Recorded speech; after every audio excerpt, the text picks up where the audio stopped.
looks good. 10%. Okay, so this is an oral history with Freddie Styles, interviewed by Joey Orr at the James G. Keenan Research Center at the Atlanta History Center, 6th of November 2004, 11:30 a.m. So we should start at the very beginning, probably. At the beginning. So maybe start off with where you're from originally, and some early background history, where you were before you came to Atlanta, maybe, and how you got here. Well, I was born in Madison, Georgia, 60 miles east of Atlanta. My parents were, my father's, we called him, his name is Washington Simpson Styles, and he was commonly known as W.S. by his initials. And my mother was Annie Bell, and most folks just called her B, simply B. I have one sister, Vera Mae, and my mother lost 3 children. I don't know, I think one was stillborn, and I think one lived to be a month old, and maybe 1, 2 weeks. I have this theory that there could have been an RH factor involved, because I was born in 1944. Unexpected. They were not expecting to have any more children when I came along. So I think that was about the time the RH factor was a factor in children. So I think that might have been a factor, I don't know. But we moved to Atlanta in 1952. Would you like to hear more about life in Madison, Georgia? Absolutely. Well, we were very poor. I vaguely remember us living in what I think was a log cabin. And the roof, it had a tin roof. And when it rained, you could hear the rhythm of the rain on the roof. And during the winter, there was a leak in the roof. And during the winter, actually, the foot of the bed would freeze that my sister and I slept in. It was just that kind of situation. Certainly, there were no indoor plumbing. There was an outhouse in the back. And we shared the house with my grandmother.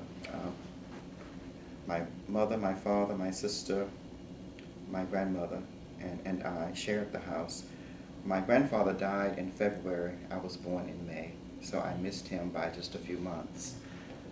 He was a preacher, Reverend Styles, Isaiah Styles, and I heard wonderful things about him, that he was a very kind and giving person, a lot older than my grandmother. The early childhood was not happy. There was a rumor that I was not my father's child. And with my father's mother being a very controlling, domineering person, the analogy I kind of use, or the example that I use, for all of you who saw Roots, how they held Kente up, I tell people that she held me up and declared that there was none of her blood in me, which meant that her son was not my father. So I was very badly treated by them. I remember times when my father would pass the school ground, Burney Street Elementary School in Madison, Georgia, the same school attended by Benny Andrews, the famous artist. It was, I know it was a clapboard structure on 2 floors, I think about 8 rooms. And on the side of it was this wonderful metal tube of a fire escape. We would kind of slide through it during recess and to play. And it didn't have central heat or anything. We had pot-bellied stoves. And I remember going to there was a small house in the corner of the schoolyard where we would get coal for the stove. So I remember going to the coal house. But I remember my father passing the school ground many times, and we would run up and say, "Oh, Daddy, give us a nickel." And he would have a handful of money and would give my sister a nickel, but wouldn't give me one. And I remember, it was very sad. So those kinds of things happened with me in Madison, Georgia. So it was not a happy time. I think the most painful experience I had was when I don't know how old I was, but my mother was only 5'2", and I remember hugging her leg sort of at her knee when one of my father's cousins said to one of my father's cousins' wife said to my mother, "B, why don't you give Freddie to me, sis?" Aunt Evie. They called my grandmother Aunt Evie. You know, her name was Eva, but it was just a mispronunciation. Since Aunt Evie and WS don't want him. And I remember crying and holding on to my mother and said, "Mother, you're going to give me away." And that was really very painful. So those are just some of the kinds of things that happened in Madison, Georgia, with that kind of difference that was made. And so I was very happy when we moved to Atlanta. Your whole family moved together? No, my father and mother would actually fight. It was physical. I mean, he was a spousal abuser. I remember once my mother, he had done something and he ran down by the outhouse and my mother shot at him with the shotgun, and I regret that she didn't hit him. I can laugh at some of that now because I'm so removed from it, but I regret that she didn't hit him, and I think I remember the incident. He would sometimes leave home on Friday mornings going to work, and we wouldn't see him again until sometimes Monday evening or Sunday evening. And I think this was an occasion when we didn't have any food in the house, and our next door neighbor was a distant cousin. I never quite knew how he was related, or an uncle. We called him Uncle Wheeler. He was related to my mother's mother in some way. He had given us a duck for dinner, and my mother cooked it, and my father came home with, I think, 2 other men wanting to eat before we were fed, and that's what started the argument, that he hadn't bought it, but he wanted to come and eat it. And so they got in a fight, and he ran, and she shot at him, and I regret that she didn't hit him. So, I mean, there are a lot of those stories. I think the good thing about Madison, Georgia is that it taught me kind of a love of the soil, gardening. I knew exactly where pork chops came from. I knew where eggs came from when I was in Atlanta, and we had, I think it was Georgia history, and there was a segment on where food came from, and the city kids thought it came from the corner store. And I was very aware that, about chickens and eggs, and we actually would have times, we would have hog killing time during the fall. We would actually raise and slaughter, the hog.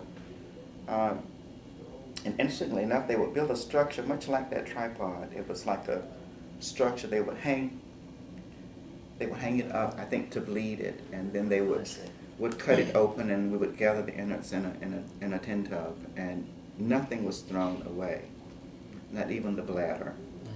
So I have those are some of the good parts of Madison, Georgia.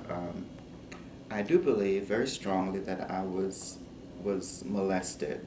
I don't remember the specific event, but I believe that I was possibly molested by my father and by Uncle Wheeler, or by Uncle Wheeler.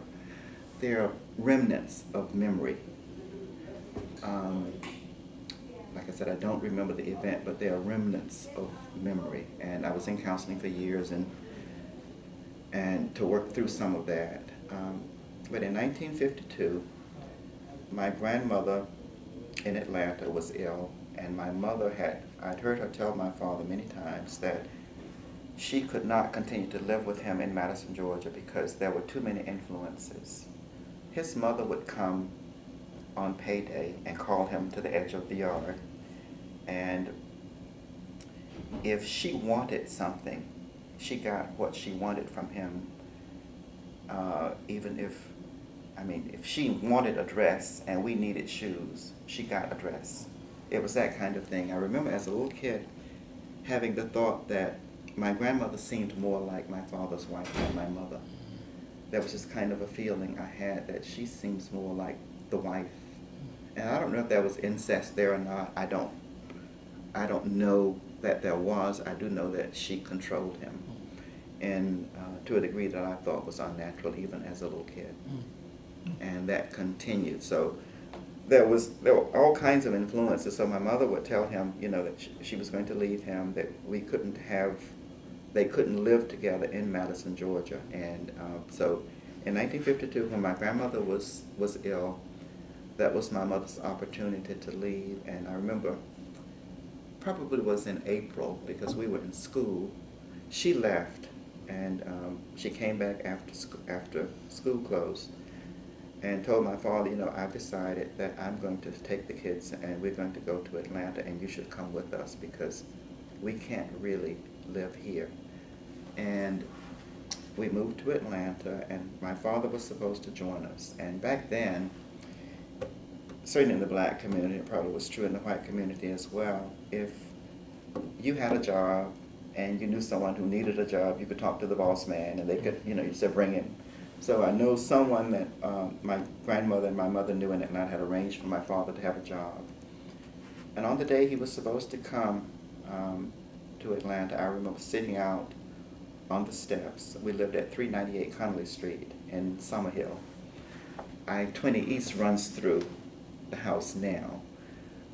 But I remember sitting out all day kind of looking up the street, hoping he would come. And he never came. And I think shortly after he was supposed to come to join us in Atlanta, he moved to New Jersey with Lily Mae. Lily Mae Taylor was one of the names I would hear when they would have arguments. One of the women he was having an affair with. So he moved to New Jersey with Lily Mae Taylor, and my mother and father never lived together again. But we lived in Summerhill for about a year, and then we moved to a community called Pittsburgh. It's very near the University Avenue exit on 7585. All of these were poor neighborhoods. I mean, the house we lived in on Connolly Street was very strange. It was a duplex or quadplex, whatever. I mean, there were, well, I'll just describe it and you can give it a name. Downstairs, my grandmother had the room in the front. You enter in a hallway, and the room in the front was hers. And I think there were a couple of rooms in the middle of the hall where someone else lived. And then there were some rooms in the back and a kitchen and a bathroom. Then upstairs, this man, I think they said he was retarded, or I think they might have referred to him as being shell-shocked. Maybe he was in the service and something happened. And they called him A-Bird. A-Bird lived upstairs. And on the other side, Mr. Rubin and his 4 or 5 sons lived downstairs. And this woman they referred to as Chicken House Annie lived upstairs. There were chicken processing. There was a chicken processing plant over on Georgia Avenue, and she worked there. So they just referred to her as Chicken House Annie. So she lived upstairs. But the neighborhood itself was beautiful. The houses, I mean, there were red brick sidewalks, and the houses were fairly close together. In fact, if that neighborhood were in existence today, it would be Grant Park. Mm-hmm. Because 1 block over was Hill Street. Mm-hmm. Okay. So it would have been Grant Park. And I remember, I mean, it was a beautiful neighborhood. The side street, Clark, we lived at the corner of Connell and Clark. Clark was a cobblestone street. So it was quite a different setting from the house we lived in Madison, Georgia. And you described the kitchen downstairs, was that a kitchen that everyone used? I believe so. Yeah, okay. I believe so. Oh, I didn't say, in Madison we moved from the log cabin into, it was more rural. We moved into what we called to the town, closer to downtown Madison. And we always had a garden, and we raised chickens, and we had a cow. And I remember one of the good memories is having warm milk on a cold morning from a cow that I knew. You know, that was a good memory. There were some good memories there. They weren't all bad. I remember as a little kid collecting asparagus growing wild. I don't know if it was native, but we would find it growing wild. And my mother would overcook it, but she would cook it and use butter from a cow that we knew. So how bad could that right. be? I'm probably getting this confused. Well, so your life then changes pretty dramatically because you go from Madison to Atlanta, mm-hmm. which are very different, and also you go from living in the kind of turmoil household to being away from your father. Being away from my father, and one of the things in terms of illnesses, I would have very severe asthma attacks in Madison, Georgia, and I think they were stress related because I never had them once we moved to Atlanta. My father was not an element. There was still stress, but it wasn't that level of stress once we moved from him. So we lived in Summerhill for a year, and then we moved to Pittsburgh, and I attended Krogman Elementary School, and I'd always known that I was different. I would have these dreams about having sex, anal sex, and I think it was the summer between 4th and 5th grade. No, 5th. Yeah, might have been the summer between 4th and 5th grade, or 5th and 6th grade. I was playing a game of hide and seek, and I noticed that one of two older boys would always hide with me, and their bodies would be very close to mine, and I knew something was going to come of that. And after everyone had kind of gone home, there were me and another younger boy and these two older boys. And I do believe this was the summer between 4th and 5th grade. They said, "Do y'all want to do something?" And I knew exactly what they wanted to do. So the other little boy, called him Bookie. I never knew what his name was. They called him Bookie. It was a nickname. He said, "Well, I will if you will." So we went into a vacant apartment, and 30 minutes or whatever minutes later, I had sex for the first time. And it wasn't painful. I knew what would happen. And that led me and my counselors, when I was in counseling, to believe that because I knew what was going to happen, it had to have probably happened before. And that at that age, I should not have known about any kind of sex, let alone homosexual sex, anal intercourse. And that started it. That started my journey. One of the things that always happened to me, even in Madison, Georgia, I was a pretty little boy. And people would always say to my sister, "You should have been the boy and he should have been the girl," because my hair was curly and I had good skin, and I actually finished high school with perfect teeth. So I always looked, rather androgynous, and that didn't do a lot for my sister because she started to gain weight when she went through puberty, and she didn't have the best skin, and her hair was not the same kind of grade as mine. In the black neighborhood, we call hair that isn't quite as kinky, good hair, because it doesn't curl up as tight. It isn't nappy.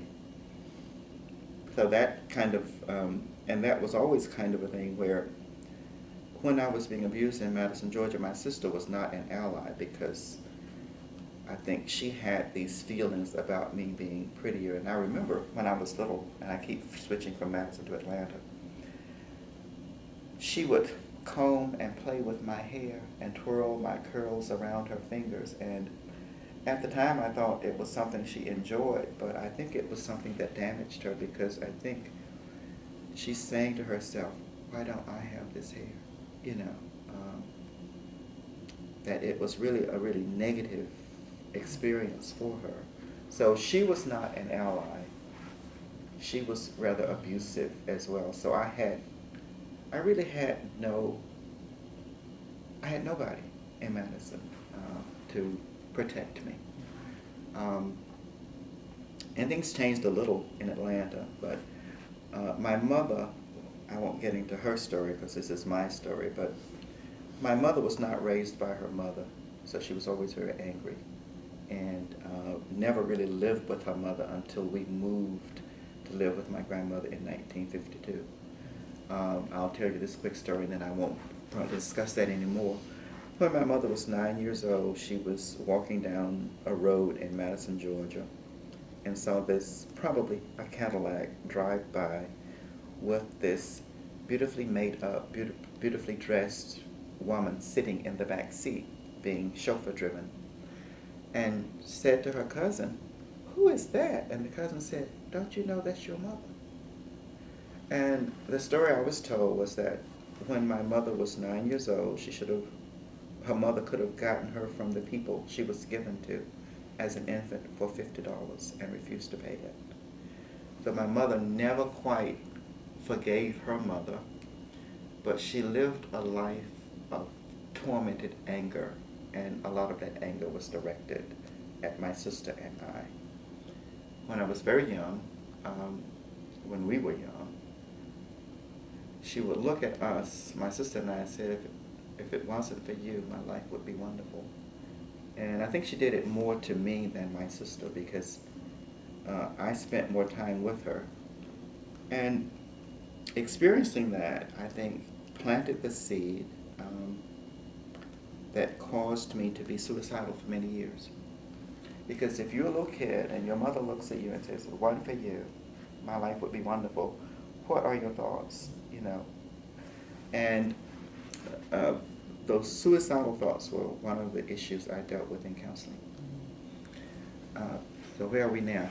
I didn't mean to get on that. Well, you're living in Pittsburgh, and you've just had this really first sexual experience. Yes. Oh, I attended Krogman Elementary School, and at Krogman Elementary School I think for the first time, I found people who would protect me. I met Maynard Jackson's sister. Her name was Jean, the French pronunciation, but she let us call her Jeannie, Miss Jackson, Jeannie Jackson. She suggested that I should become an artist. She recognized that I had some talent.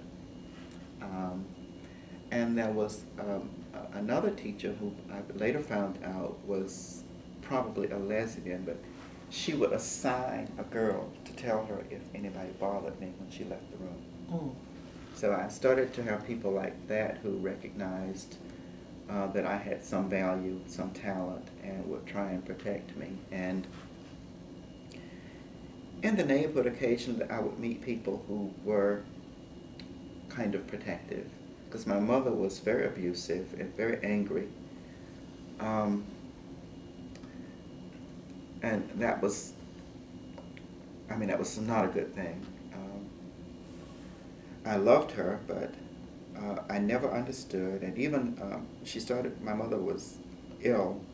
She had high blood pressure. She had all kinds of health problems. And one of the things her doctors would suggest is that she get some psychiatric help, and she never would.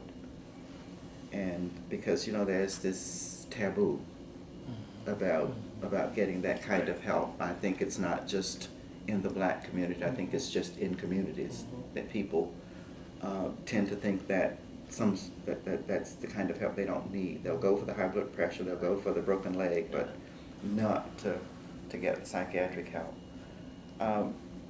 But I started to feel special because I had talent. I could draw.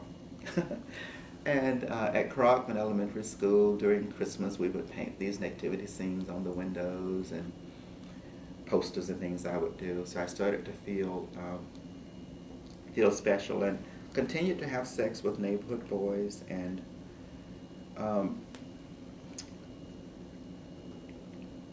that were, I think it was commonly done. My theory in terms of the black community at that time in our history is that we were starting to get a few freedoms. And I think kind of a sexual freedom was a part of that. There's this concept that's been in the news recently about black men being on the down low, so-called straight men having sex with other men. That's not a new concept. That was happening. I think many of the men who I had sex with, or the boys, grew up and got married, were fathers and husbands, and I don't really think that they were what I think of as gay. I'll talk a little bit about that. I think the label is really our enemy. I think that there's a large group of people, a small group of people who might be totally straight, a large group that might be totally one way or the other, but I think the larger group of people are simply sexual, and that the labels do us all a disservice. I really believe that in the proper circumstance that people respond to other people, respond to the situation. And it's not about a label, it's just about a response. And you know, so my high school and elementary school, I never went to the boys' bathroom because I tell this story. It's silly. I use comedy a lot. I think it's a survival tool. But what I say about that is that some of the boys, well, they would try and pull my pants down and do stuff to me in the bathroom. So I say that some of the boys knew what I was. Well, some of them wanted to. How do I put this? Some of the boys wanted to see what I was by pulling my pants down, and the ones who knew what I was wanted samples. So I started. I would always have a problem in the boys' bathroom, so I would just go to the girls' bathroom, and if the girls saw me, they would say, "Oh, it's you." And so I would, you know, if I had to go, but sometimes I would spend the whole day at school and not use the bathroom at all. And this continued even to high school. I could go the whole day sometimes and not go. I would keep a nickel in my pocket because I think it was Union Station in downtown Atlanta, the train station. I would keep a nickel to go to use the clean bathroom in Union Station.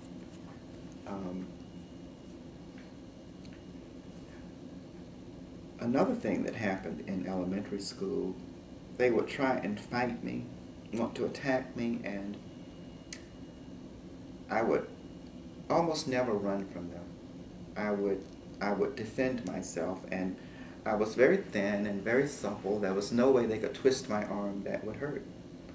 So however they twisted my arm or did whatever to me, I could get out of it, and usually on the way out of whatever they were doing to me, I would bite them or do something to show them some of their blood. So word started to spread.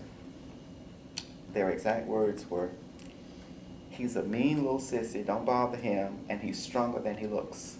So that kind of reputation followed me to high school.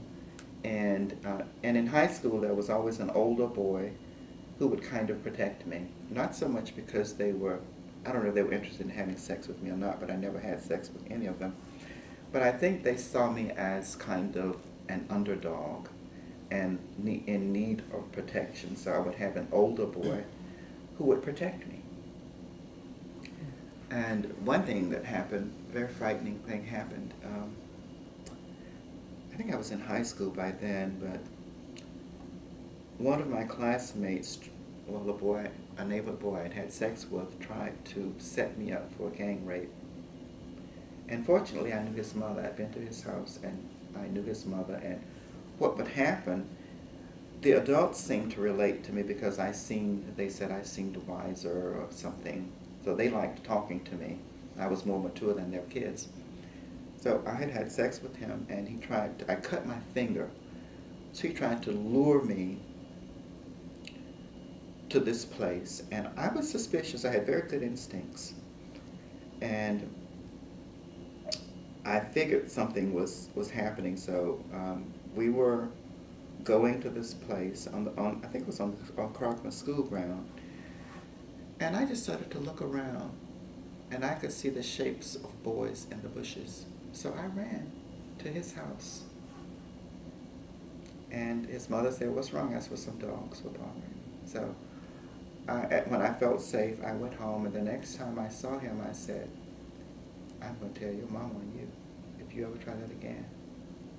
And I think he did try it again. I didn't tell his mama, but experiences like that would scare me indoors. I would stay in because the thought of being gang raped was very frightening. Maybe I told him that the second time that he tried it, and never tried it again. But no one ever succeeded. It happened, well, there were those two narrow escapes, and it never happened again. Well, for the most part, I think people saw me as different always and seemed to accept me. I mean, they just knew I was different. I never did take on some of the kinds of behavior I observed in other gay people. I never liked calling or being called Miss Thing or those. I wanted to be Freddie. I think when I was 12 or 13 and identified what I was called, gay, faggot, whatever word was used, I made a declaration which was, I think, very mature of me. I decided that people who could accept me could come and go with me and everyone else could go to hell. And that I would try and live a normal life. And whatever that is, whatever normal is. And that's pretty much what I've tried doing. I don't select my friends based on sexual preference. I select them based on how they feel. And probably if I had to list my friends by sexual preference, I probably would have more straight friends than gay friends. I have a question. I want to go back to something you mentioned earlier. After the sort of the first experience, then you mentioned that there was sex with neighborhood boys sometimes, and I'm curious, like, because we're talking about like the early to mid 50s. Yes. So it's not that everyone is. This is an out thing. It's a very liberal community that you're living in. So I'm wondering, like, how does that dynamic work? Was this something that was secretive, or what? And were those boys also seen as different, or how did that work? Well, one of them, excuse me, there were two boys. I will not call their names. Neither of them is still alive. I think it actually was kind of commonly done. I don't know if the grown-ups knew that we were having sex, but I will share an experience. One of the boys, I went to his house one day. He wasn't home, and his father and I don't know if the woman was actually married to his father or not, but I don't think they were married. And I said, I'll just use your name as an example. I said, "Is Joey home?" And his father said, "No, he's not here. What I do."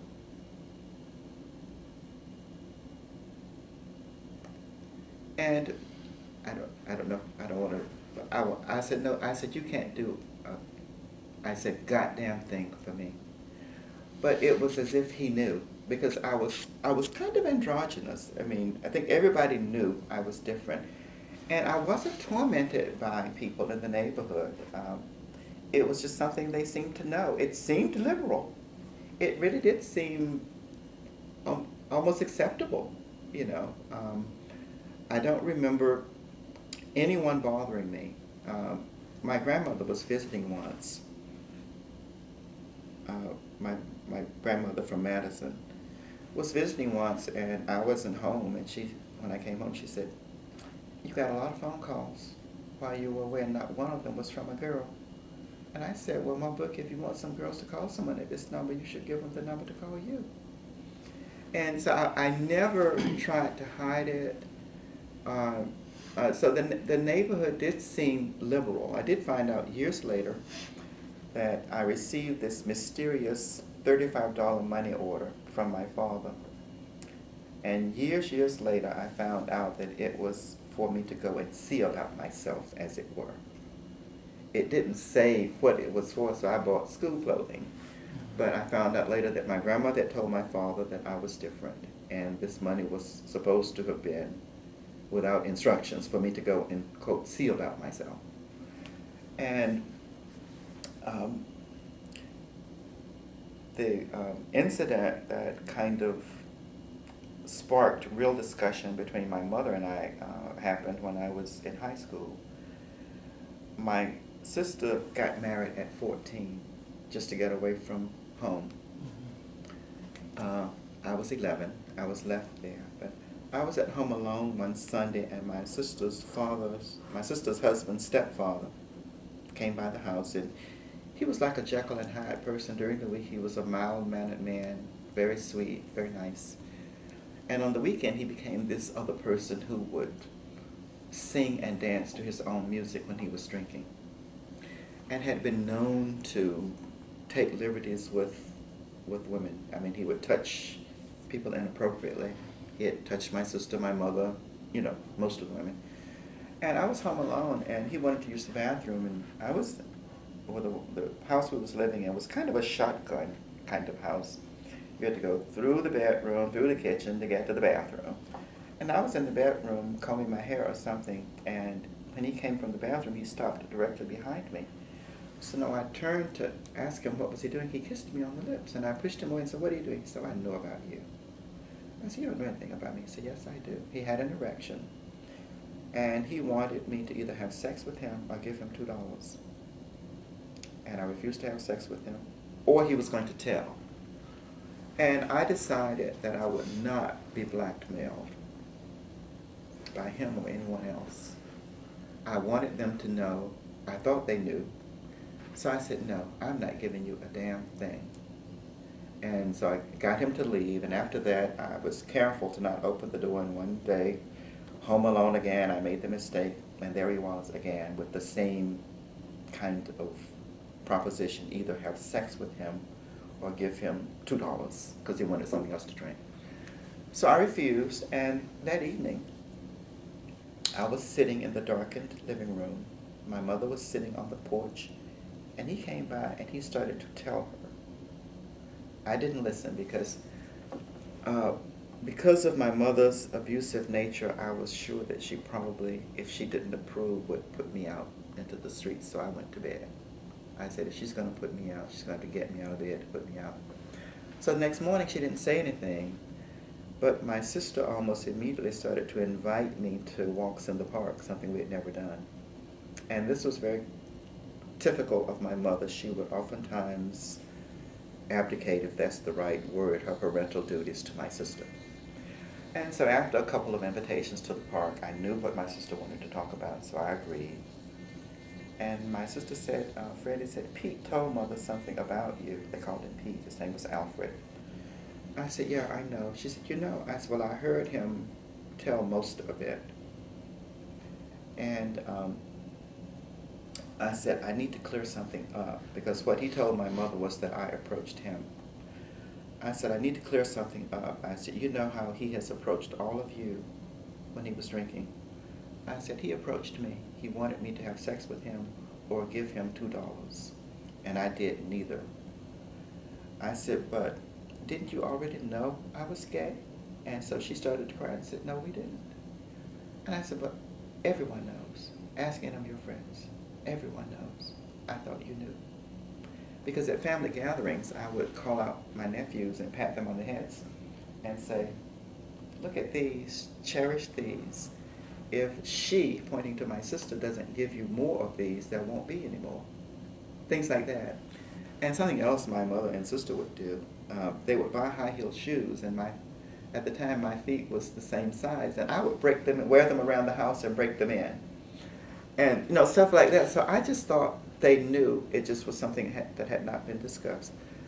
So my sister said, "Well, is there anything that can be done?" I said, "Well, no, I've heard that all attempts to do something about it only makes it worse." I said, I was certainly in high school by then, probably 9th or 10th grade. I said, "I'm perfectly adjusted to who I am. I don't want, to change anything." And in a few days, my mother said, "Well, I know, don't you?" I said, "Yeah." She said, "Well, I didn't make you and you didn't make yourself. All I can say to you is to be decent." And I said, "Well, Mother, I've always tried to be decent, and I plan to continue." And that was a real gift from my mother, an unexpected gift. I had expected her to react because she was so negative and tormented. I had certainly expected something different from her. So after that, I continued on. And in high school, I made a rule. There were teachers who tried to lure me into situations, and I always knew I never allowed myself to be in situations with them where we could have sex. And one of my classmates one day walking home from school wanted me to show him. He said, I want you to show me what to do. I want to be with you." And I made a decision that I would never be responsible for anyone else being gay or participate. I know I can't, now I know that. Then I didn't know that, but I certainly wouldn't. I didn't want to be his first, I didn't want to show him anything, because all of the people I was having sex with in high school, I always had sex with older boys, were older people who were certainly older than high school. And I said no, and I didn't. I didn't want to be his first experience, and I don't know if he ever had an experience or not, but I know his first experience was not going to be me. And the other thing I thought is that I didn't want to get into sexual activity in a situation where I had to be in school if something went sour, if it didn't work. I didn't want to be in that uncomfortable situation.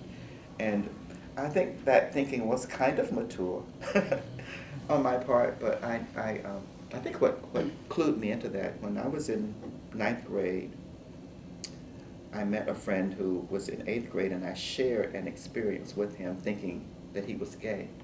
He was, but at the time he wasn't out. He shared the experience in front of a mixed group. And so that kind of taught me a lesson that I can't bring this into this situation. So I never had sex with any of the teachers. There were about 3 of them who tried to lure me into situations for sex, and I never had sex with any of my classmates. One tried to rape me once in the office of the music room. I played first violin. Well, I held the first violin under my chin. I don't know if I actually played it or not. But I was in the school orchestra, and we were in the orchestra in the office, and this boy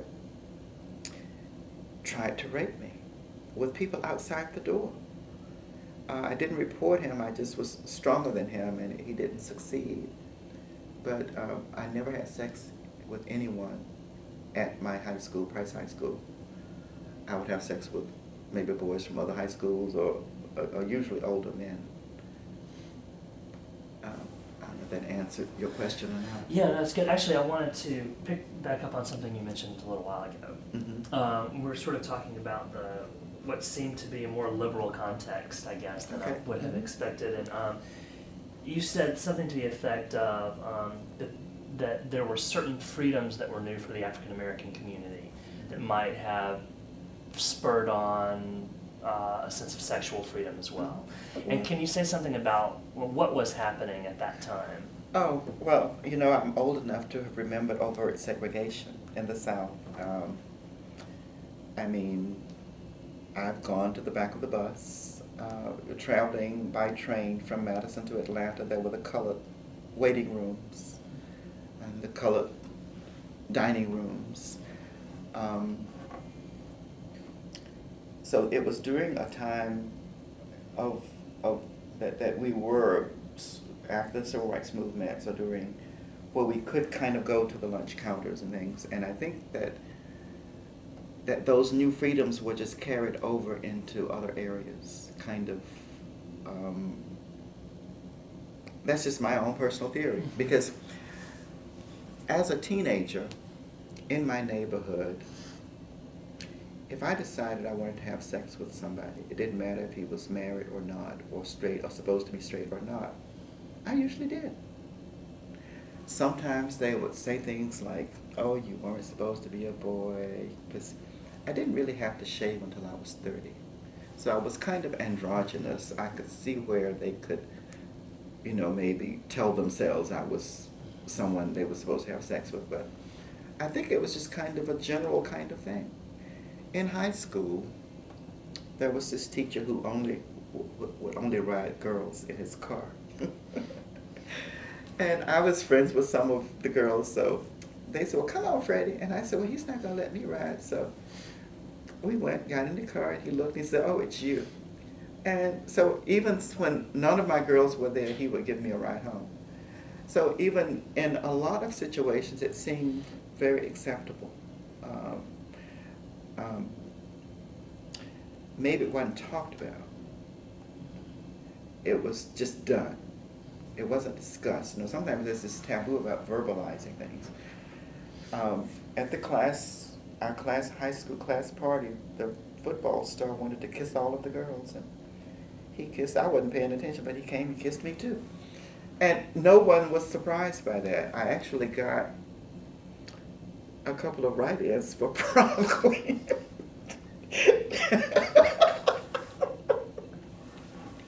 Someone who was on the committee said, well, you got several write-ins. And so, I mean, it was that kind of environment. And so the neighborhood felt really liberal. I tell people that the part of my life with my family was in many instances very abusive and brutal, but the part of me, if I could separate just being a gay person going through the neighborhood, with the exception of a couple of gang rape attempts, was really quite special. Made me feel really quite special. That's had those two things happening. And it's kind of, I think, continued. I never wanted to be, I didn't have any examples. Well, when I started to see examples, they weren't positive. They were rather tormented people who seemed very confused about, sometimes they might have tried to do their hair badly. I have a friend, Jimmy, who's passed away. He was said that their hair looked like a cat had been licking it. You know how a cat, once he licks his fur, it's kind of until it dries. And sometimes they would have like a woman's garment and just kind of confused, tormented people who were known to carry razors or knives or what have you. And those were not people I wanted to imitate. So I had to just kind of feel my way into being who I am. Oh. No. I can't believe. Wow. I thought, let me check this real quick. Okay. Oh, yeah, I could see that you were touched by that stuff, because I'm so far removed from it, it was very painful, but I mean. Yeah, there's several stories, that I had not heard before. Now, here's something I want to get at a little bit, because we're talking about you, and we're really defining your whole story, or talking about your whole story in the sense of your sexuality. But I wonder if you can say something about this time that we're still talking about, which I guess is high school, late elementary school, early high school. You mentioned that you were an artist. You knew that already this time. Were you producing artwork? Were you drawing a lot? Were there songs that you associated with? Did you understand that Martin Luther King was a few neighborhoods away doing his thing? Like, what were some other components that were making up who you were? Well, I did mention that I met Maynard Jackson's sister in elementary school, and she suggested that I should become an artist. At the time, this was, probably still in the 50s, because it was still in the 50s because I finished elementary school in 1957. I didn't know that an African American could be an artist. And Maynard Jackson's sister told me about Hale Woodruff, who had Atlanta connections. She told me about Henry Otana, who had an Atlanta connection. And she told me about the annuals at Atlanta University. And a woman, a local female artist, Jules Simon. And so she kind of, she talked about Henry Otana in France. And she had traveled extensively in France because her mother, I think, was a French teacher. But she brought it home by telling me about Jules Simon, a woman who lived in Atlanta, and about the annual exhibitions at what was then Atlanta University. And that really planted the seed, and my artistic talent was what kind of always made me special. In high school, I was on the yearbook staff, and if there were posters or things to be made, I always made them. And when I was in 10th grade, I sold my first work. I worked at the corner store. A man named Clayton Maxey owned a store in my neighborhood, and I worked in Pittsburgh, at the corner of Fletcher and Garibaldi Streets. And we lived on Fletcher Street, just a few doors from the store. So he took an interest in me, and I started working at the store as a cashier, and I always painted the signs for the store. And In high school, one of my teachers would always save the best art supplies for me. She would put them aside for me, and so I always had supplies. They were just cheap school paper and watercolors. But in 10th grade, I sold 3 paintings for $10 each to Mr. Maxey. And I was so proud. I went home with these 3 crisp $10 bills and said to my mother, look what I got. She said, boy, where you get that money? I said, Mr. Maxey bought 3 of my paintings. She said, you're lying. I said, no, I'm telling the truth. You can ask him. So that was, that really kind of planted the seed. When I sold those pieces, another thing, about my home life, I always worked late at night because we lived in such small houses or apartments that I couldn't put the card table up to do my artwork on until my mother and stepfather were gone to bed because it blocked their view of the TV set. So I started working late at night, and for years did my best work at night when they were gone to bed. I still like working at night, but I can't work during the day. But that started it, and that kind of set me aside as special. But it was during the time of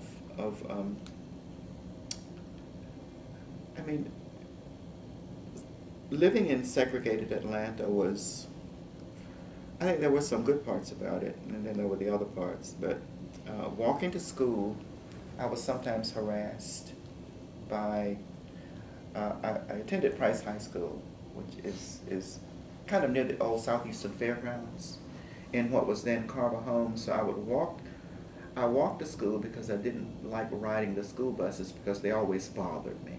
So it was just easier for me to just walk to school. I didn't want to be bothered by people on the bus. But sometimes walking to school, people would try and lure me into cars. Or sometimes, there were those who would try to lure me into cars for I'm sure for sex. Then there were those who would just torment me because I was African American. Call me Little Richard and Piano Red or nigger or whatever.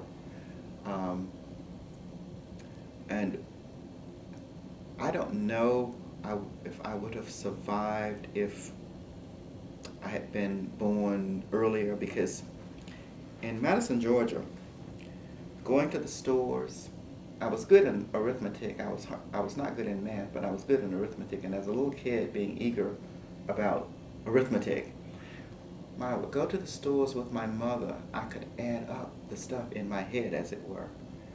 And sometimes I would tell them give them the totals, and the store clerks didn't like that because they often overcharged black people. And I would say, oh no, it's not that, and I would protest.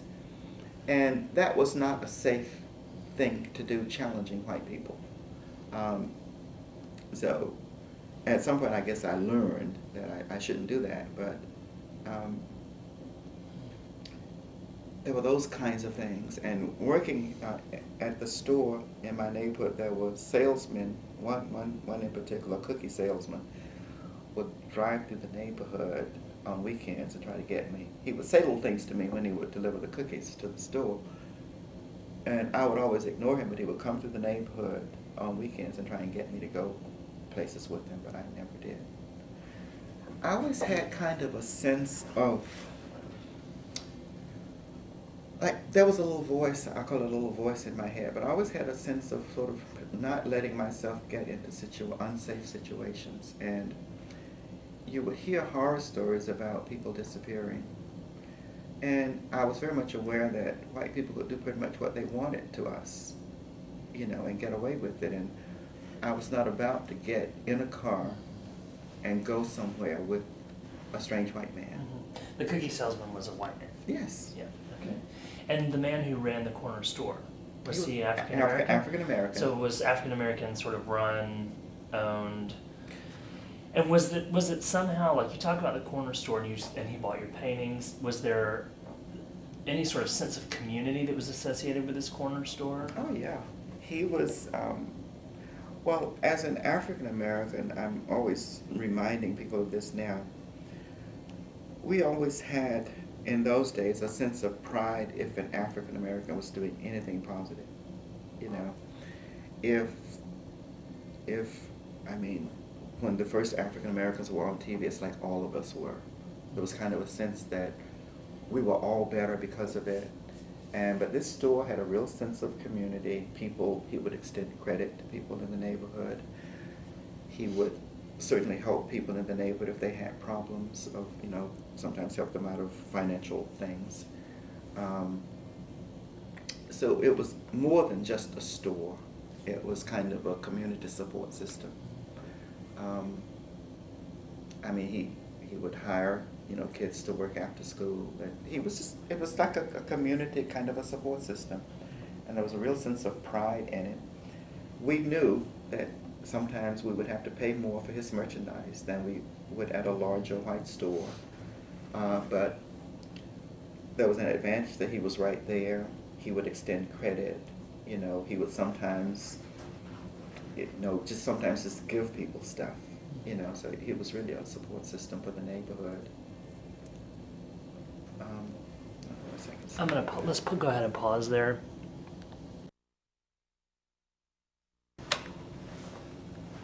At the corner store. Mm-hmm. I didn't ask you to clarify this before because I know what you're talking about, but since this isn't just for us, you mentioned what was happening at Atlanta University. Do you want to say something about that? I don't want to push you in that direction if that's not an interesting place for you, but.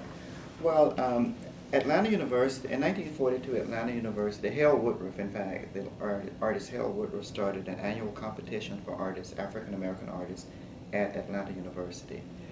And that competition lasted from 1942 until it ended in 1970. Each year, African American artists would submit their work, artists from around the country would submit their work with the understanding that if they received a prize, that it was in fact a purchase award, and they would accept whatever the value of the award, in exchange for Atlanta University keeping their work.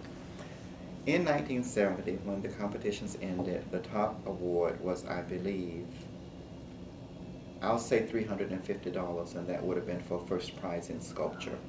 So over those years, Atlanta University amassed a wonderful collection of work by who's who of African American artists, and the most they paid for any of it was $350, and I think it was actually $300 for first prize in sculpture. They have Charles White, they have Romeo Bearden, they have John Wilson, they have, I could just go on and on. It's a rather underused treasure in this city. And I was fortunate enough from 1965 until 1970 to enter the competitions. So it was kind of like a dream come true, and I was very, very proud. It was a very proud time.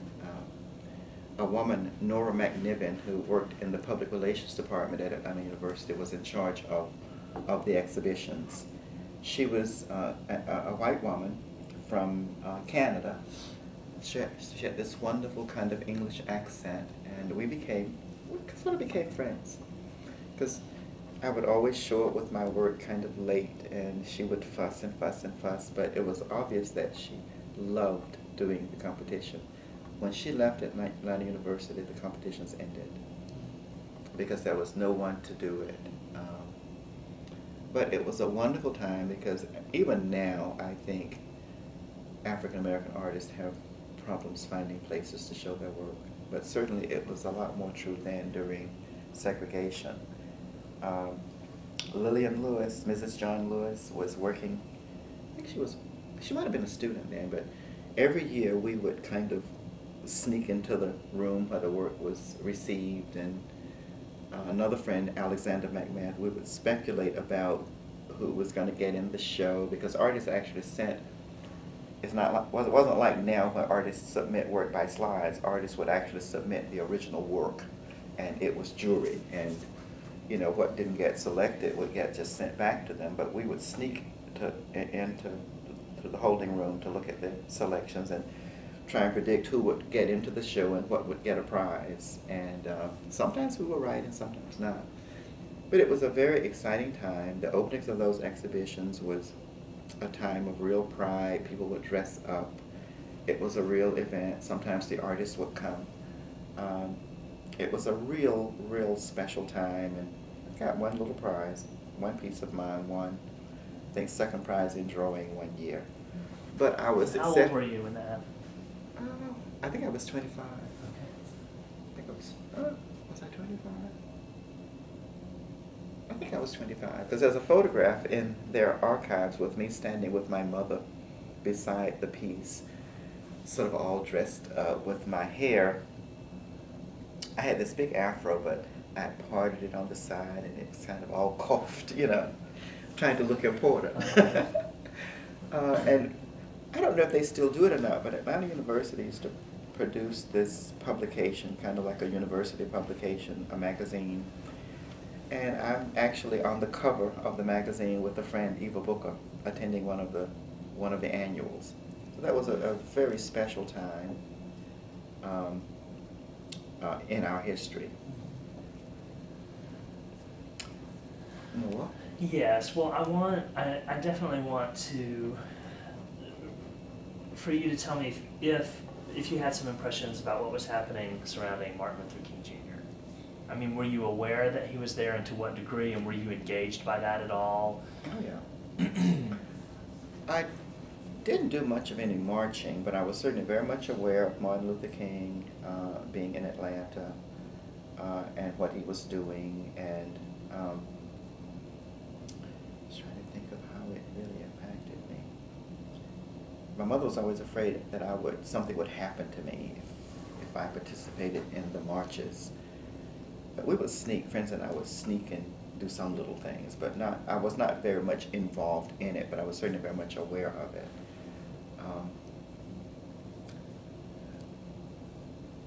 I don't know if it affected my work. I do know I was a student. I attended Morris Brown College. I never finished. I attended Morris Brown College. Mr. Maxey had attended Morris Brown College, and he sort of helped me, gave me a little money to help pay my tuition, and he took me over to Morris Brown and introduced me to Ruth Hodges, who was head of the art department, such as it was at Morris Brown College.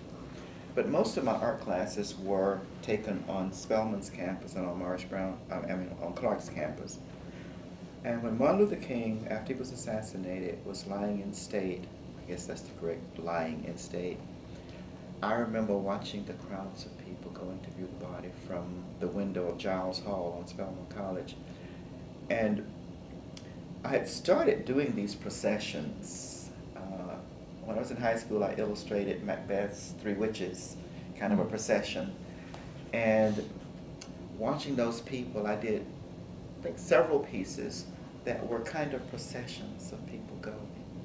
And I think that was very definitely inspired by watching the people going to view his remains in Sisters Chapel. And even now, sometimes, even though my work has evolved into more non-objective or abstract work, I think that kind of procession still kind of asserts itself at times. I think it still does. Just since you are bringing up your artwork,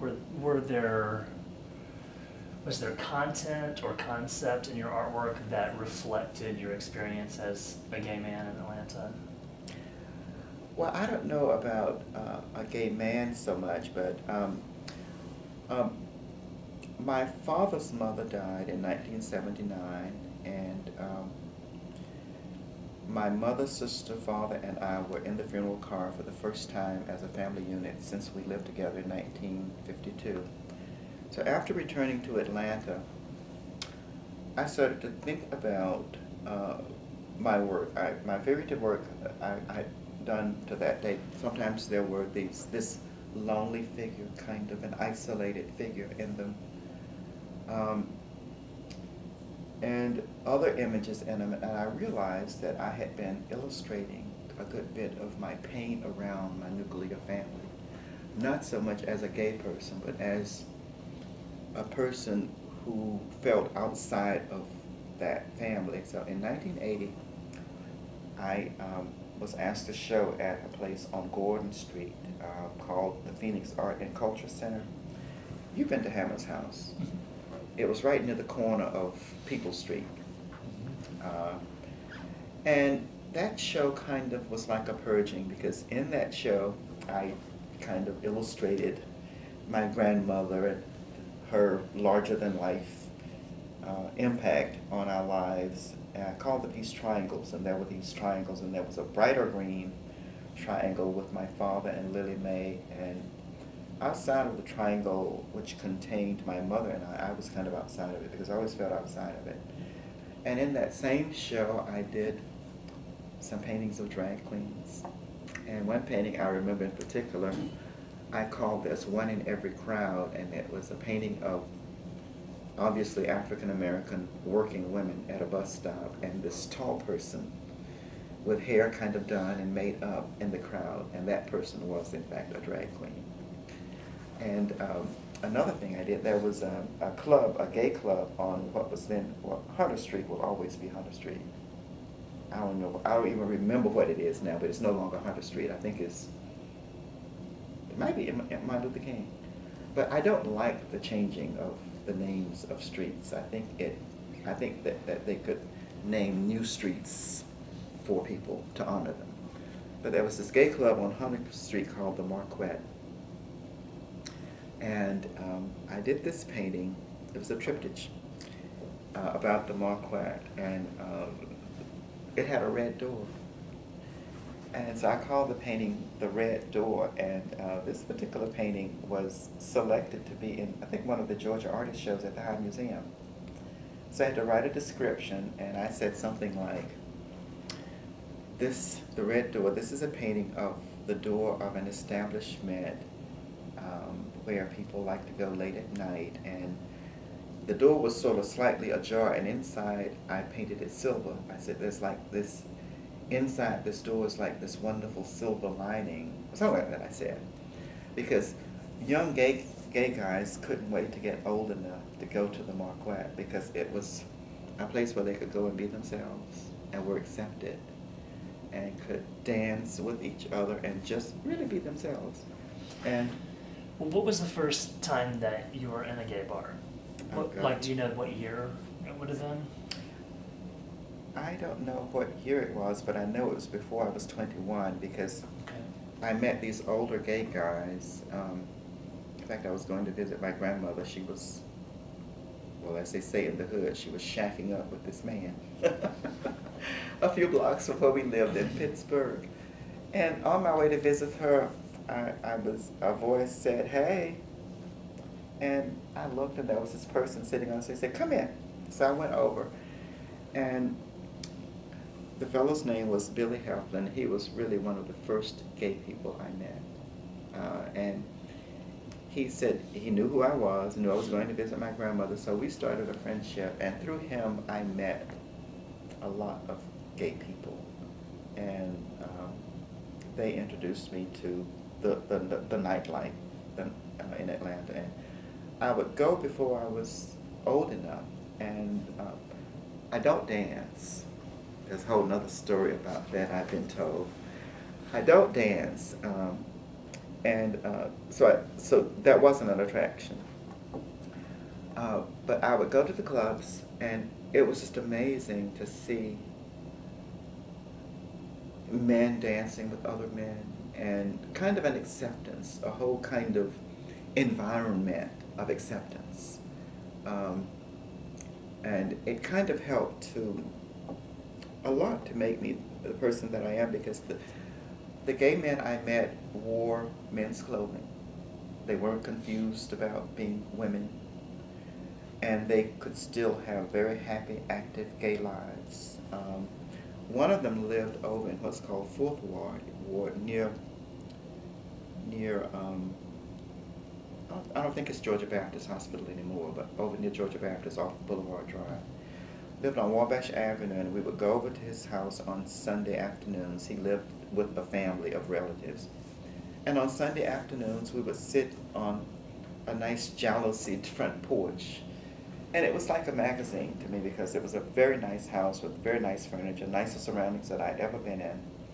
But what it said to me was that gay people don't have to live diminished second-class lives just because they're gay. I interacted with these people over several years and at some point abandoned them because I discovered that they were professional shoplifters. I would ask them to meet me in downtown Atlanta because the meeting place in downtown Atlanta was under the clock at Rich's old department store. And so one day someone said, you know, they're not going to meet you in downtown Atlanta. They can't go to downtown Atlanta because they're professional shoplifters. If you're ever seen with them, you can't go to any store in downtown Atlanta. So realizing that they were kind of on a path that I did not want to follow, I stopped hanging out with them, but I had wonderful times with them going to gay clubs, and we had a little social club called the Jolly 12. And we had our little uniform, we would wear blue pants and white shirts. And when we were going to functions, social functions, we would line up according to height and kind of walk in step. And I'm just going to have to tell this story. The leader was a short person named Robert Hodges. Was a very dark-skinned but handsome guy. And everybody knew him as Mother Hodges. So we were walking in Fourth Ward, and it was on a street where there were these porches. All of the houses had porches upstairs and down. So it was during warm weather, so people were on their porches. So we were walking, and someone said, "Hey, Mother Hodges." And Mother Hodges didn't miss a step, said, "Hey, motherfucker." And everybody just sort of fell off the porches. And we didn't miss a step.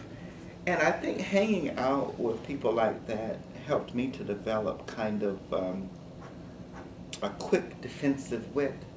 And earlier on, I had decided that I would not be blackmailed by being gay. And even in high school, if someone were to call me a sissy or whatever in front of a crowd of people, I would look at them and say, "Y'all already knew that, didn't you?" And usually someone in the group would say yes. And I would look at them and say, "Fool, you've insulted their intelligence. Tell them something they don't know. They already know that." And I just decided that I would never be threatened by it because I don't fully understand gay people who are closeted. Because I think if you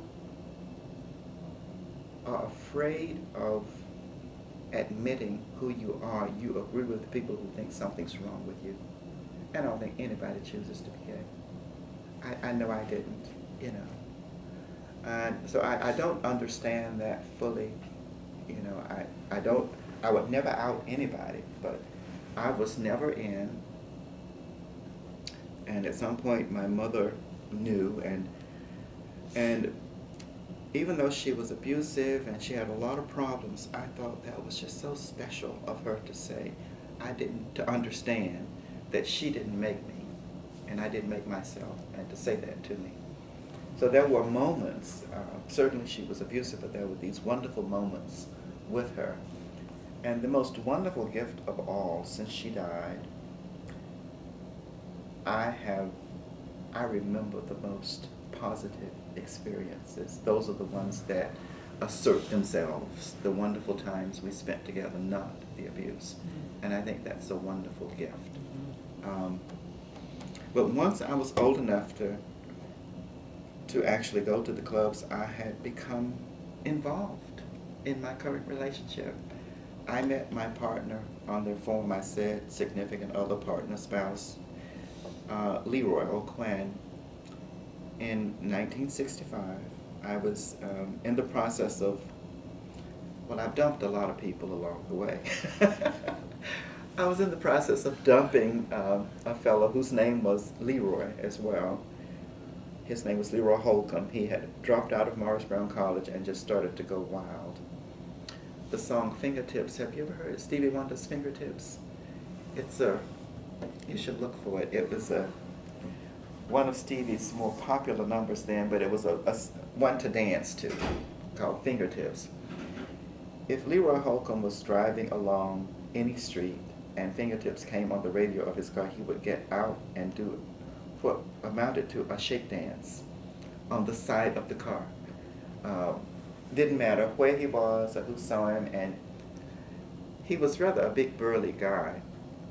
I was hanging out with Leroy Holcomb and this fellow named Leo the Sharp, both big burly football types, so people would refer to us as the team and the cheerleader. I was the cheerleader. But I was in the process of dumping Leroy Holcomb because I decided that he had dropped out of college and was going wild, and I was still in college at the time, trying to better myself, and that I couldn't, that we weren't going in the same direction, so I needed to part company with him. So I was visiting him. I was kind of on a rare visit, sort of. I had evolved from visiting him almost every day to visiting him every 2 weeks or so. So I was on one of my 2-week visits, and he borrowed $3 from me to buy cube steak for a dinner guest. And Leotha was visiting at the same time. So Leroy Holcomb, my host, kept trying to get Leotha and I to go home. He wanted to walk us to the bus stop. And so we said, we're not ready to go home. So he said, okay, bitches, I will offer you some dinner, but you can't accept because I want seconds for my dinner guest, if you want seconds. So we knew after that we had to, well, I knew I had to stay to see who was going to eat the cube steak that was bought with money borrowed from me that I couldn't have any of. So in walked my Leroy O'Quinn, 40 years younger, probably a good 40, 50 pounds thinner than he is now. And I said, oh, what a cute little man. It's like I looked at him and I thought he was really cute and wondered what in the world he was doing with that wild Leroy Holcomb. So I needed to read The Coming of Age in Samoa by Margaret Mead. And Leroy, my Leroy, had the book, so he gave me his phone number to call him to remind him to give the book to the other Leroy. So when I called him, we talked for what seemed like 2 hours, and he said, call me tomorrow. So I talked to him 3 days in a row and realized that, I like this little man. And I had actually made the decision that I was tired of people going through my life because I had been sexually active for over 10 years. I was tired of people going through my life, that I wanted, because I had said I wanted a normal life, I wanted someone to come and stay. And I considered that he could be the one, but having a sense of loyalty to my friend, even the other friend, even though I was dumping him, I called him and to ask if he was serious about. I said, are you serious about, I think I said, that little man? And he said, oh, Leroy. I said, yeah. He said, why? You like him? I said, well, no. I said, well, I talked to him on the phone, and I do like him, but I would never go behind your back and try and, if you were serious. I said, but what are your intentions? And so his words were, you know me, I'm just a whore. I put him out the back door and drag another piece of trade in front. He said, if you can get him, get him. And the rest is history. In February, Leroy and I will have been together 40 years. And it's been, I think it's been like any marriage, because it's like a marriage. We have no intention of trying to get married. I regret that our country just reacted in the way it did to all of that. But but we would like rights that married people have, because I can't imagine a more committed relationship. We have gone through, we've had a normal life. In normal marriages, people go through illnesses, they go through financial problems, they go through all kinds of problems and stay together. And we have done that. And we certainly deserve the rights that everyone else has. But here we are after all these years. And in February will be 40 years. I can't believe it. It's amazing. It is. I think it's amazing. And you've heard me say this before, I have to say it on tape. With gay marriages, I think you have to multiply by 7. So what would 7 times 39 be? Well, times 40 is 280. Okay. So 273. 273 years. I hope I don't look like I've been involved that long. Okay, I want to go back and touch on a couple things, if you Okay. don't mind. So, specifically, this project is targeting the period prior to 1969. Mm-hmm. So you were 25 in 1969. I was born in 44. Does that make me 25? Yeah. Okay. So what we're talking about is from your age 25 and younger. Mm-hmm. And you were going to nightclubs at that time. Yes. So I wonder, just to touch on that, like you mentioned a piece of artwork that you did that included drag queens. So I want to kind of know, well, a couple different things. Were there drag queens in some of these clubs that early on? Oh, yes. Oh, yes. And can you tell me a little bit about some of these clubs specifically? Like, where were they? What were their names? Who was in there? What was that whole environment like? Well, there was the Marquette on what was then Hunter Street. It was near the corner of Hunter and Ashby. And I think, certainly Hunter has become Martin Luther King. And Ashby, I do believe, has become Abernathy. It was near the corner of, and then there was a club on what was then Forest Avenue. It's now Ralph McGill, called the Purple Grotto. We would go in there, and sometimes we would go to not just gay clubs, we would go to just regular straight clubs, but gay people seem to have been tolerated at least, if not accepted, even in the straight clubs.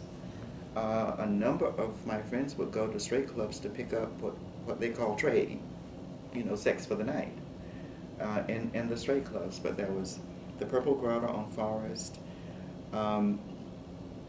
There was this club way out on Simpson Road called the Congo Club. It wasn't specifically gay, but gay people would go there as well. So, there were a number of places that we would go.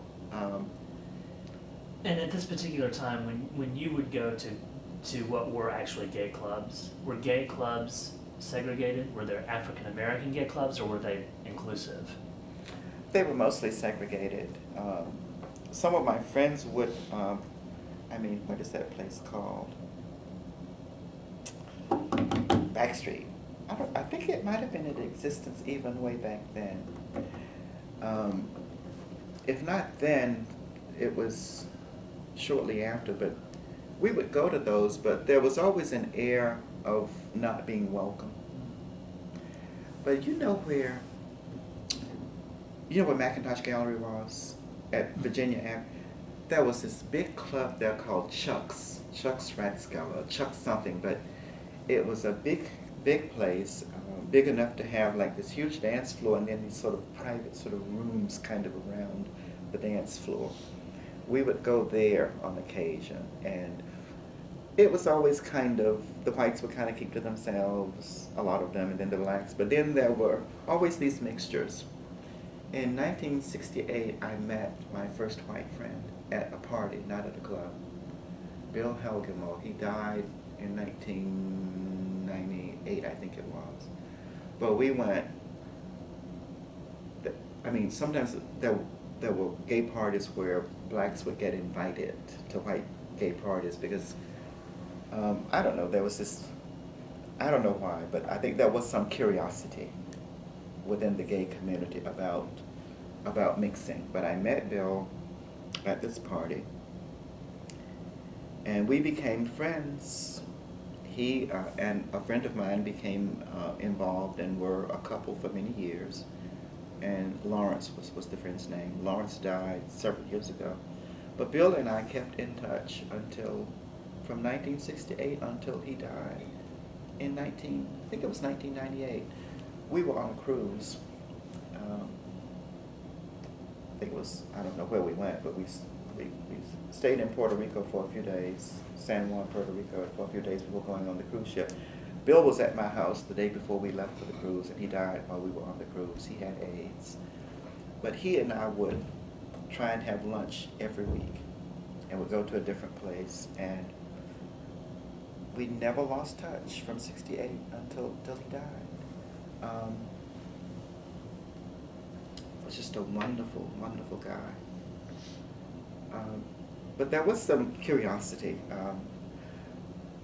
But by me not liking the clubs, once I think they were more integrated, but they really never were. even now I hear stories about clubs that are almost, where blacks are just tolerated, not really embraced. And I think that one of the things is that they don't spend much, a lot of them don't spend much money, don't buy many drinks. But I think it's just, well, I'm always reminding people that white gay men are just white men who are gay. And white men rule the world. They feel superior to everyone else. So it's just that these are white men who are gay, with that added edge to being gay. And that asserts itself in all kinds of situations. That's just I have all these little theories. My friend Mario claims I'm always coming up with these sayings, but that's just my personal feeling about it. That they're still white men, they just happen to be gay. So, just like white men treat black men in other situations, they treat them in gay situations. It's as simple as that. And that's just my theory. I mean, it's not been proven. Someone could do a study, I guess. But I didn't like the club, so I've heard stories from friends about some of it. But there were these places like Chuck's where there was mixing. And I don't know if Backstreet was before 19... I think Backstreet opened in 75. Okay, so it wasn't back then. Mm-hmm. Well, since we're sort of talking about the environment there, can you say something about, I mean, certainly Atlanta is much different now than it was back then. I don't know when the trolleys ceased, or can you say something just about what Atlanta was like physically, 25 and younger? Well, that was downtown Atlanta. One of the things we would do for entertainment sometimes on Sunday afternoons, we would dress up and go to downtown Atlanta for what we call window shopping. Walking through, looking in the store windows and wishing, looking at things and wishing for things. But Rich's was certainly the richest department store anchored the southern part of downtown Atlanta, and the Davidson's store anchored the northern part of downtown Atlanta.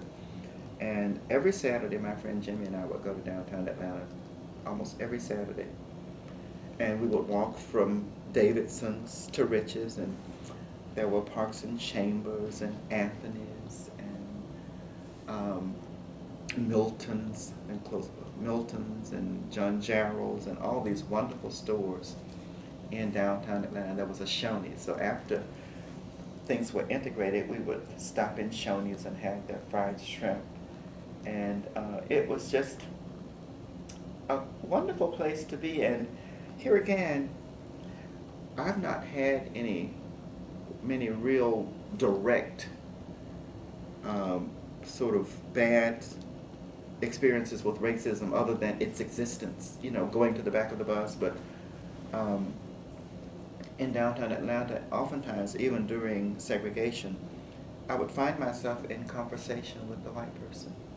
And it was like a normal exchange until I gestured. And I could see, as I'm seeing now, the contrast of my hand against their skin. And then I'm reminded, we're not supposed to be doing this. We're not supposed to be doing this. And I think that certainly in Summerhill, where we lived, black and white people lived very close together. All of my grandmother's friends were white. We would visit her white friends now. I don't ever remember us going in the house. We would sit on the porch. It just occurred to me. But we would visit her friends, and there were places where black and white people lived very close together, and I think the civil rights movement reminded them that they weren't supposed to be doing that.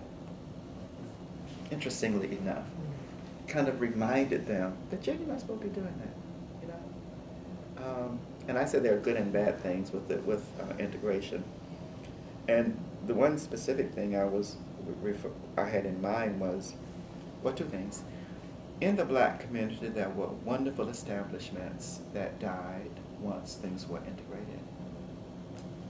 There was a restaurant on Auburn Avenue, B.B. Beeman's. We would dress up on Sundays to go to Auburn Avenue to go to B.B. Beeman's. And there were certainly other establishments all up and down Auburn Avenue that you would dress up for. And now there's not much of anything. There was a club out, there was an apartment building out in southwest Atlanta called the Walla, I think it was called the Walla Haji. And that was the Walla Haji ballroom. If there were social functions of a higher level in the black community, they were held at the Walla Haji ballroom. There was a place near Morris Brown College called the Magnolia Ballroom. It wasn't as, well, I use these terms, it wasn't as high-titty as the Walla Haji. But it was a place where social functions were held. There was a restaurant near the corner of Mitchell and Northside Drive called La Cuisine. It was, it had brick walls, but had original artwork on the walls. There was wrought iron railings you go in. Well, what I'm saying is that there were a number of establishments that were totally owned and operated by black people where you could go and feel really good about yourself. There were university apartments over near, on Ashby Street, near, well, maybe that's Fair Street, near the University Center. They were circular. But there was the Birdcage. It was a restaurant, I guess sort of a nightclub, where if we were out late, we would go to the Birdcage for breakfast, steak and eggs for breakfast. And these were places that were places where you felt good about going. And many of those places died when things were integrated. And why do you think that is? I think, and I probably shouldn't say this on tape, but I think black people have a deeply rooted self-hatred where white is better. And once they could go to mostly white establishments, they simply abandoned the black establishments. I think another way integration hurt the black community is with the public schools. I finished, my elementary school and high school was all segregated. And in those segregated schools where there were all black students and all black teachers, I think a kind of interaction could happen that can't happen if there are white people around, where the instructors would say, you got to be better than those white folk out there, you know. That, you know, they could just be really kind of honest in terms of trying to give us some direction. And I think that changed, you know, certainly with integration. My friend, well, Leroy is a frustrated, resigned from the classroom social studies teacher. He just couldn't take it anymore. We get into these debates about the need for more money in the school system, and I keep saying money is not the problem, it's the product that gets sent to school. Just in going about, I've noticed kind of an erosion of what I call manners on the part of, and I don't know if this is, I think it's probably happening across the board with black and white kids, but most of the kids on the bus routes that I ride are African Americans, so I can just say this about them. Well, there's kind of an erosion of manners, and that I think might not have happened if these kids were attending schools where the teachers could instill some kinds of manners and kind of ways of being into these kids. It's really very sad. So you know, my thing is that it would have been nice if we could have kept the best of what was in the black community and still had the privilege to go to all kinds of establishments, but you know, we couldn't. So I think that's why it happened. All right, and we're out of tape here. So I don't know what more you want. well, I think we're about done here, but I do want to ask you one real. I would like to mention something too. Yes, go. You mentioned integration and before 1969 or whenever, but there's a little known fact that I actually integrated the old Heart of Atlanta motel. I was downtown Atlanta, and for lack of a better word, I was with my friends and we were out to have fun. And I met this white man who was staying in the Heart of Atlanta motel, and he propositioned me, and I accepted and decided to go to the motel with him. And he said, now we're going to have to drive past it's like a security post where you drive past the person in the booth. He said, you should tie your shoes going in. So I did, and we went to the room, and I'm not going to tell the other part of the story. We went to the room, much to my disappointment, and then we left the motel, and he said, I'm going to check out of here, because he was from out of town. He said, I want you to wave to the attendant so she will know that Heart of Atlanta Motel has in fact been integrated. So on the way out, he tooted his horn, and I waved to the attendant, and she was just beside herself. But that's a little known fact in Atlanta history that Freddie Styles integrated the old Heart of Atlanta Motel. Now, what did you want to ask?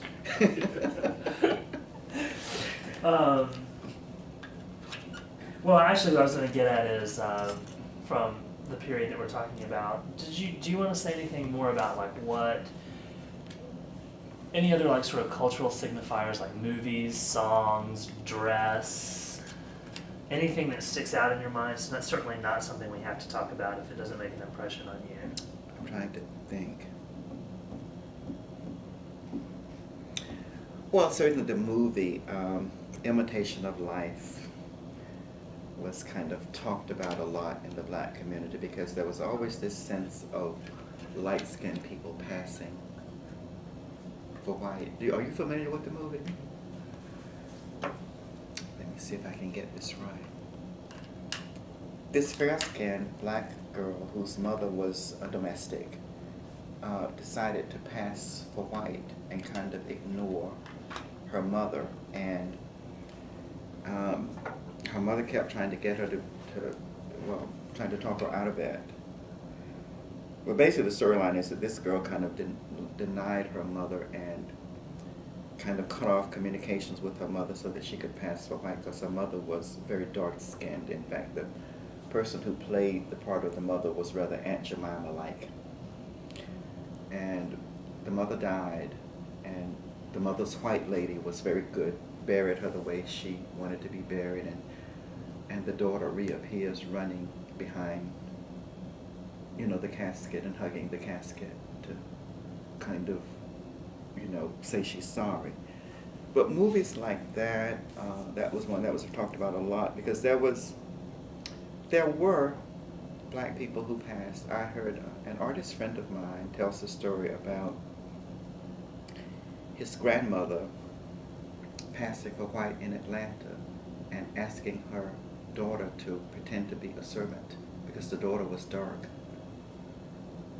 And this was a very painful family situation.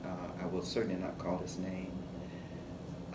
But he tells that story, and he's, in my opinion, rather fair-skinned, but he carries this pain of being discriminated against by his white-looking grandmother. And he's much lighter. Well, I don't consider myself as light, but he's much lighter than me. He couldn't pass for white, but the thought of someone thinking he's too dark, that kind of color issue, and it's kind of a sad bit of our history, and I think it still exists in some ways even today, where in the black community, some people are discriminated against because they are of a certain shade. I don't know that much of it happened to me. I always had what they call good hair. But I'm sure some of it probably did. I don't remember it being happening a lot. I do know that I always wanted my mother to attend functions at school because my mother certainly couldn't have passed for white, but she would have passed the old paper sack test without any problem. Well, the brown paper bags, that was kind of a test that you had to be as light as or lighter than the old paper sack. You never heard that before? It's the paper sack test. You have to pass the paper sack test. And segregation did all of that to us, kind of this feeling that white is right. I was trying to think of another movie, if there was another one. Imitation of Life was one. At the moment, oh, Carmen Jones, you know, with Dorothy Dandridge. Yeah, that was a real special infusion of pride in the neighborhood to see a black movie. Are you familiar with Carmen Jones? It's a movie pretty much based on the opera Carmen. It's just set in, in a black setting. The woman was Carmen Jones, this beautiful black seductress. Dorothy Dandridge, and I think Harry Belafonte might have been in the movie. Yeah, he was, Harry Belafonte in the movie. You know, but stuff like that. And I remember how proud we all were when Nat King Cole had a 15-minute TV program. You know, I know you're not old enough to remember when there were 15-minute TV programs, but Nat King Cole was on for 15 minutes. And early on, I don't remember when, but I think it was during the 60s, Diane Carroll starred as Julia, a nurse. She wasn't married, she had this little boy. You don't remember any of these? Julia. But things like that, and Amos and Andy, I must admit, they were funny to all of us. Have you ever seen an episode of Amos and Andy? I've often said this privately, but the NAACP and people talk about Amos and Andy, and there are still Amos and Andy-like shows on TV. But in more recent years, watching TV commercials, I always thought that one of the most stereotyped individuals on commercials are white women, where they are just airheads. You've seen those commercials. When I was in counseling, I made the statement, something about screaming like a white woman. And I was in a counseling group, and all of the people were white, a lot of them women, so they immediately went to attack and said, that's racist. I said, well, I will tell you what I mean. I said, in watching movies and what have you, you see these white women who are being attacked, and they're screaming. Someone's trying to kill them, and someone interceded. They're standing screaming when they could pull off a shoe or pick up a stick or something and help protect themselves. But they're just screaming, you know, like mindless people who can only scream. I said, that's what I mean. So they understood when I said that. Yeah.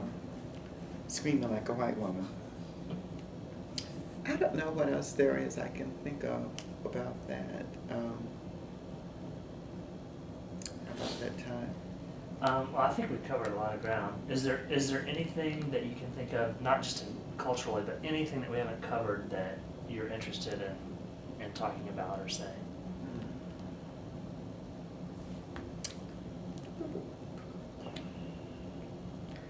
No, I can't at the moment. Now, when I get home, I will. All right. And nothing else you can think of asking about? I see you scribbled a lot of notes on the page. Yeah. I did have a friend who worked here in the library. He was someone I met when I was in college, and we actually had a little tryst. And he was a very sad gay person who got married, and I think lived a rather tormented life, torn between being gay and trying to be the father and the husband. And being here reminds me of the sadness he experienced. And I was, like I said, we had a little tryst, as I will call it. I hope that, and I'm sure I did, I brought a bit of joy to his life, even though it was very private. And I think being here reminds me of him. And I think he probably would be very shocked by me doing this interview. But he was a wonderful man. And like earlier I referenced individuals who live their lives in closets and never come out. Just being here reminds me of him as one of those many people I knew who did that. I think that's a good way to end it. Thanks.